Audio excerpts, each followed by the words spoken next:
ये जो मैंने गार्डों के बारे में बात की है भाई, अपनी गली के गार्डों का मैं इस चीज़ का ख्याल किया करें। कोई भी जाके गार्ड से उलझ रहा है ना कि ये गाड़ी क्यों है, वो आप जाके उसका दिफा किया करो। भाई ये गार्ड की जिम्मेदारी नहीं है, क्योंकि ये गरीब लोग होते हैं, ये डिप्रेशन में जाते हैं, ये लड़ेंगे तो इनको फ़ौरन जॉब से निकाल देते हैं लोग।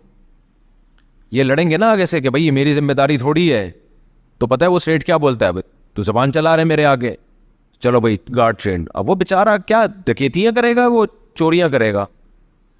तो इसमें लोगों की जिम्मेदारी है, जब किसी को देखे ऐसे कोई गार्ड से बदतमीजी कर रहा है, उसको बोले भाई आप ये इसका काम क्या है।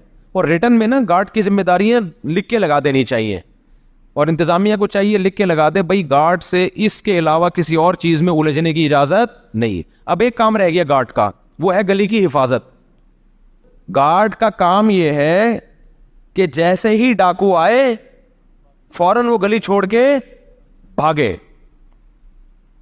और बिल्कुल सही कर रहा है वो, क्योंकि आप हो एक नंबर के कंजूस।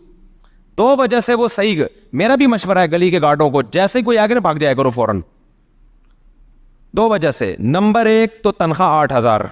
इस 8,000 में मुझे तुम 8,000 देते तो मैं डाकू को पहले ऐलान कर देता, भाई जो हजरात भी डाकू है काइंडली आने से पहले मुझे बता दें।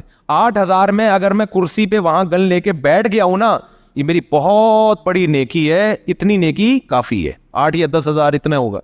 एक तो इस वजह से उस पर वाजिब है कि वो भाग जाए जब तक उसको माकूल तनख्वाह नहीं मिलती।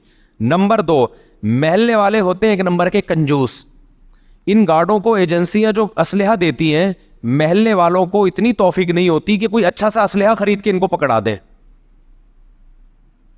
वही सड़ा हुआ असलहा जो एजेंसियों ने दिया होता है, तो चलने के अलावा सब काम करता है, वाकई नहीं चलता। मेरे गार्डों के पास ये वो एजेंसियों का असला थोड़ी है।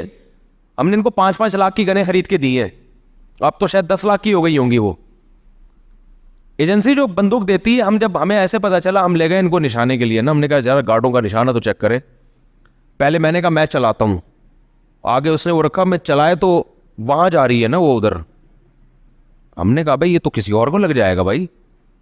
फिर हमने क्या किया, वो जो है ना वो निशाना नहीं होता जिसमें सही करते, यूं किया तो वो गिर गया नीचे।